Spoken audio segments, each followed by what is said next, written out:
لله نحمده ونصلي على رسوله الكريم أما بعد أعوذ بالله من الشيطان الرجيم ورتل القرآن ترتيلا قال رسول الله صلى الله عليه وسلم طلب العلم فريضة على كل مسلم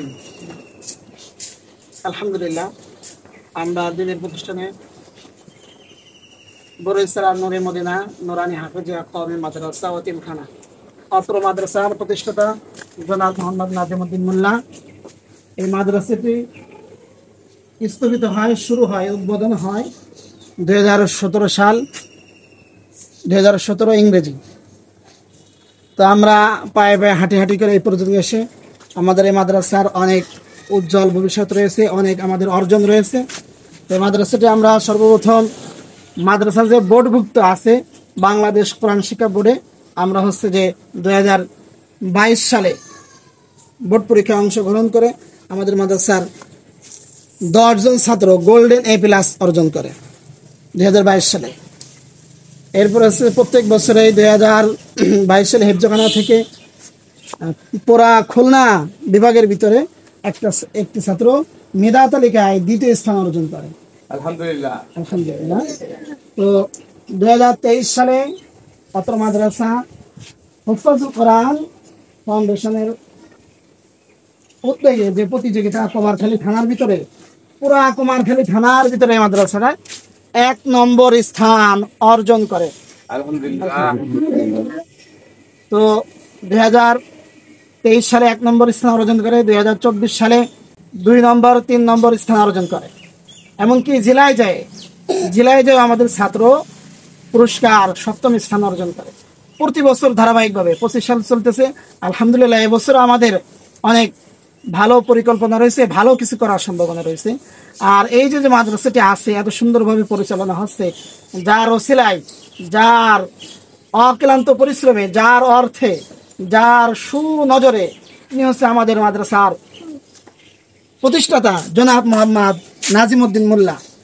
তিনি এই মাদ্রাসাটি এ পর্যন্ত এককভাবেই তার হাজার কষ্টের মাঝে, তার শত পরিশ্রমের মাঝে, শত ব্যস্ততার মাঝে এই মাদ্রাসাটি সে একা আগলিয়ে রাখছে। একা তার কাঁধে মাদ্রাসাটি সে কাঁধে করে সামনের দিকে আগে নিয়ে যাচ্ছে। তার শয়নে স্বপ্নে যে কোনো সময় মাদ্রাসা নিয়ে, অর্থাৎ অনেক সময় আমাদের কাছে আশা আকাঙ্ক্ষা প্রকাশ করে যে এই মাদ্রাসাটি নিয়ে তার অনেক বড় স্বপ্ন রয়েছে। আমরা চাই তার হাত ধরে, তার যে স্বপ্ন আছে এই স্বপ্নটা যেন তার হাত ধরে বাস্তবায়ন হয়। আমরা আল্লাহ তাআলার কাছে সেই দোয়া করি, আর আল্লাহ তাআলা যেন তার সেই নেক হায়াত দান করে। এই পর্যায়ে আমাদের সামনে কথা বলবেন অত্র মাদ্রাসার শিক্ষক, নাজেরা মক্তব শিক্ষক হাফেজ মোহাম্মদ জিহাদুল ইসলাম। আলহামদুলিল্লাহ, সমস্ত প্রশংসা সেই মহান রব্বুল আলমিনের জন্য, যে মহান রব্বুল আলমিন আমাদেরকে একটি দ্বীনী প্রতিষ্ঠানে এসে এখানে শিক্ষা নেওয়ার এবং শিক্ষা দেওয়ার মতো তৌফিক এনায়েত করেছেন। সেই মহান রব্বুল আলমিনের দরবারে লাখ কোটি শুকরিয়া, সবাই বলে আলহামদুলিল্লাহ। রাসূলুল্লাহ সাল্লাল্লাহু আলাইহি ওয়াসাল্লাম বলেছেন, খায়রুকুম মান তাআল্লামাল কুরআন ওয়া আল্লামা। দুনিয়ার মধ্যে সর্বশ্রেষ্ঠ মানুষ তারা যে কোরআন শিক্ষা দেয় এবং যারা কোরআন শিক্ষা করে। আলহামদুলিল্লাহ, আল্লাহ তাআলা আমাদেরকে সেই দুনিয়ার ভিতরে সর্বশ্রেষ্ঠ মানুষদের মধ্যে আমাদেরকে অন্তর্ভুক্ত করেছেন। সেই জন্য মহান রব্বুল আলমিনের দরবারে লাখ কোটি শুকর আদায় করছি, সবাই বল আলহামদুলিল্লাহ। আলহামদুলিল্লাহ। 2017 সালে এই মাদ্রাসাটা প্রতিষ্ঠিত হয়। তারপর থেকে গুটি গুটি পায়ে মাদ্রাসাটা এগিয়ে যাচ্ছে।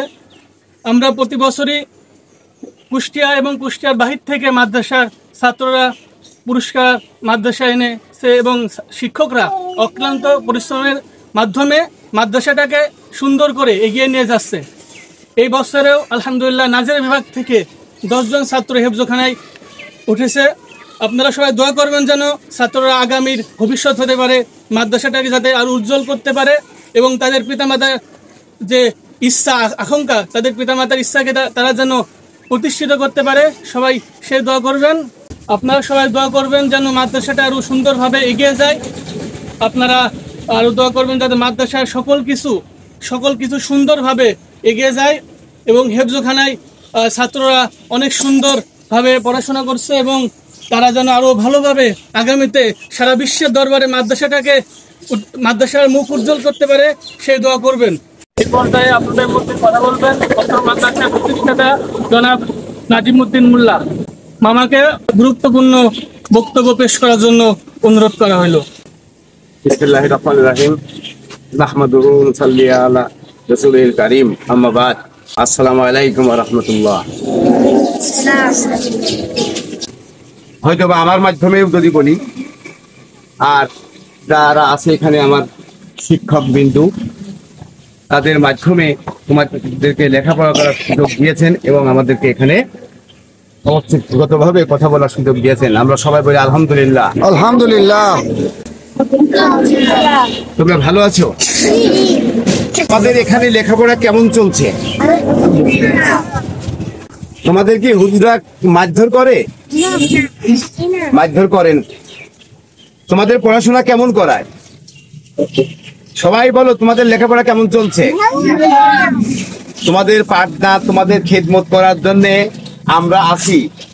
তারা তোমাদের সাথে কেমন আচরণ এবং কেমন ভাবে তোমাদেরকে চালাচ্ছে এবং লেখাপড়া করাচ্ছি, তোমরা কি মনে করো সেইভাবে বলছে তোমাদের কাছে শুনতে চাই। যেহেতু আমি তো আর শিক্ষক না, আমি হচ্ছে দাদা, আমি সবসময় এখানে থাকি না। যেহেতু আমি সবসময় থাকি না, আমার তদারকি করার ব্যাপার আছে, তাই আমি মাঝে মধ্যে তোমাদের সাথে দেখা করি এবং তোমাদের লেখাপড়া কেমন চলছে কি না চলছে সেটা আমার জানার দরকার আছে। তো সেখানে তোমাদের খাওয়া দাওয়ার ব্যবস্থা কেমন হচ্ছে? তোমাদের খেতে দিতে পারছি তো আমি ঠিক মতো? জি আলহামদুলিল্লাহ। তাতে তোমরা এখানে যে আবাসন আছো, তোমরা যে আবাসিকে আমাদের মাদ্রাসায় থাকো, আমার মাদ্রাসায় বা তোমাদেরই মাদ্রাসা, সবারই মাদ্রাসা, সেখানে তোমরা ভালোভাবে এখানে ঘুমাতে, গোসলে, তোমাদের সবকিছুতেই ঠিকঠাক আছে না কারো কোনো ত্রুটি আছে সেটা আমাকে বলো। ত্রুটি আছে না ঠিকঠাক আছে? যেহেতু রোদ্দুর, তোমাদেরকে সময় কালক্ষেপণ করবো না এবং লেখাপড়ার ডিস্টার্ব হচ্ছে। আমি আশা করি তোমরা ভালোভাবে লেখাপড়া করো। মাদ্রাসাটা শুরু করি আমি 2017 সালে। যখন 2017 সালে শুরু করি, আমার একটা উদ্দেশ্য আছে, এখনো আছে, ছিল। তো যাই হোক, সেই উদ্দেশ্য বাস্তবায়নের পথে আমরা ইনশাল্লাহ আগাবো, ইতিমধ্যে আগাচ্ছি। তো আমার উদ্দেশ্য হচ্ছে আমাদের এই অঞ্চলে মানুষের সন্তানেরা ভালোভাবে চরিত্র নিয়ে, ক্যারেক্টার, সবার ভালো ক্যারেক্টার নিয়ে, এবং তুমি এখান থেকে ক্যারেক্টার গড়ে তোমার বাবা মা যা ছিল তার থেকে অন্তত কিছু হলেও ভালো তুমি করতে পারবা, তোমার যে শিক্ষা হবে, এটাই তো আমাদের উদ্দেশ্য। এই সাথে আমরা যেন ভালো পথে চলি, ভালো কাজ করি এবং আখেরাতে যেন শান্তি পাই, এটাই কিন্তু মানবের উদ্দেশ্য থাকে।